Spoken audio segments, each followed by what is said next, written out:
Heart disease is the number one killer of adults in the United States. There are many reasons for this. Unfortunately, many of these reasons have to do with unhealthy lifestyle choices. It's important that we stay on top of our health to ensure we reduce our risk of heart disease. In this article, we will go over what heart disease is, what the symptoms are, ways you can avoid it, and foods you can eat to lower your risk. What is heart disease? There is no real heart disease definition, as heart disease is an umbrella term encompassing many different types of heart conditions. It is widely publicized that heart disease is the number one killer in the United States. There are many different types of these diseases, with the most common one being coronary artery disease, which affects the blood flow to the heart.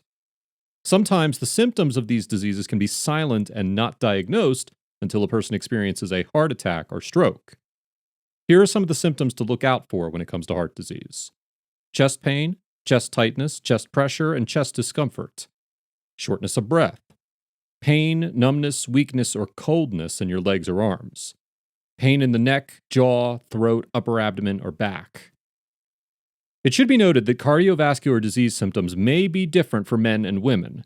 For example, men are more likely to experience chest pain, while women are more likely to have other symptoms along with chest discomfort, such as shortness of breath, nausea, and fatigue. If you are worried that you are experiencing symptoms of heart disease, you should consult with your doctor as quickly as possible.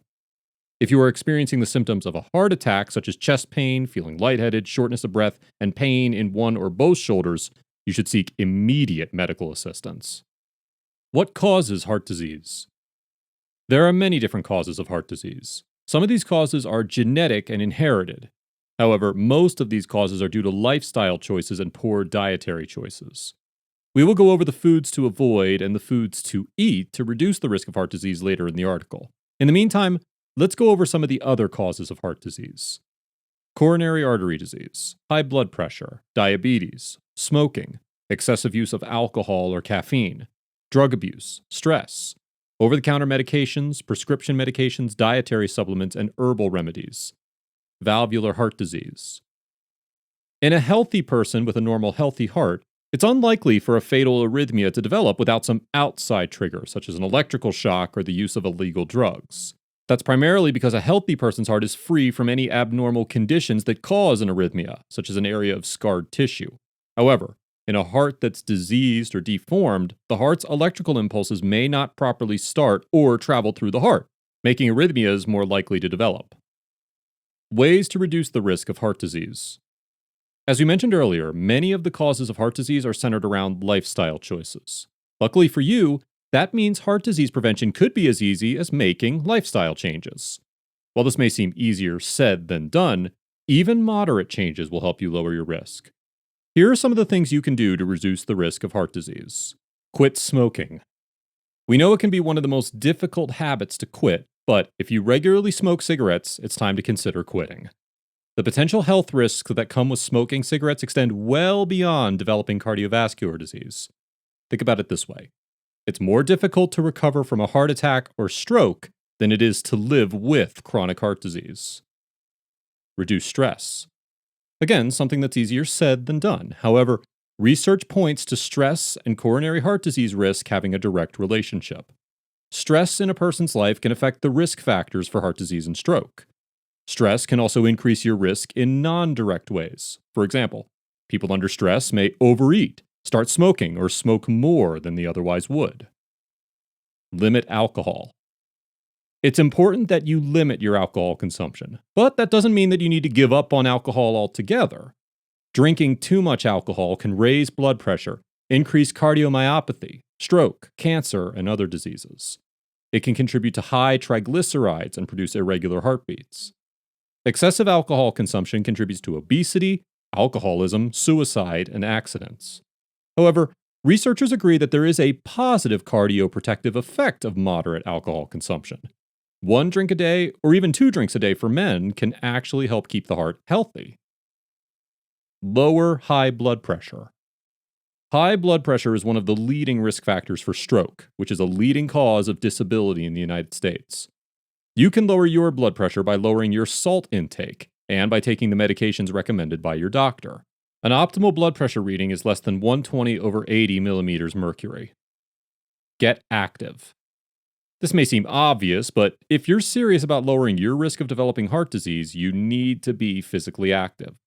Studies have found that at least 150 minutes per week of moderate intensity physical activity can help lower blood pressure, lower cholesterol, and keep your weight down. Even if it's only for a few minutes at a time, exercise provides numerous health benefits. Try to maintain a healthy weight. There's no reason to sugarcoat it. The more overweight you are, the more prone you are to developing heart disease. By controlling your weight, you can help prevent heart disease as well as many other medical ailments. The key is to stick to a diet and nutritional plan that will last. Ditch the fad diets and go with a sustainable, balanced, and healthy diet. Can you reduce risk of heart disease with food? Perhaps the best way to reduce your risk of heart disease is by maintaining a balanced and healthy diet. Once you know which foods to eat more of and which foods to limit, you'll be on your way toward a heart-healthy diet. Here are some of the foods that should be in your heart-healthy diet. Fresh or frozen vegetables and fruits, low-sodium canned vegetables, oatmeal, nuts and seeds, avocados, lean ground meats, eggs, fish, herbs, and spices. Perhaps just as important as the foods you eat are the foods that you don't eat. While this doesn't mean you can never enjoy these foods, you should try to reduce your intake as much as possible. Instead of enjoying these foods every day or every other day, try to limit your intake to once a week or once per month. Here are some foods to avoid with heart disease: coconut, fried or breaded vegetables, white bread, muffins, frozen waffles, cornbread, white refined flour, butter, gravy, table salt. Again, we're not saying you can never eat these foods again, but try to limit your intake. Just as important as the food you eat is your portion size. Large portion sizes can essentially take away all the benefits of eating healthy. Supplements for heart health.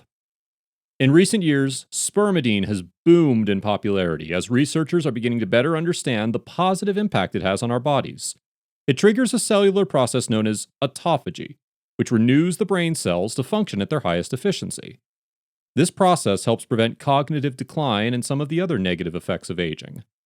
The positive impacts of spermidine-induced autophagy and spermidine supplementation have been studied worldwide. In addition to boosting our brain's cellular health, spermidineLIFE offers remarkable supplemental support for the health of our immune system, heart, bones, muscles, weight, hair, liver, and overall longevity. Hey there, thanks for checking us out on YouTube. I'm Daniel from Longevity Labs. We want you to know that we put a lot of time and energy into bringing you the best available information on how to live a longer and a happier life. Follow us here on YouTube or your favorite social channel and stay up to date with what we're working on. Thank you again, and it'll be worth your time.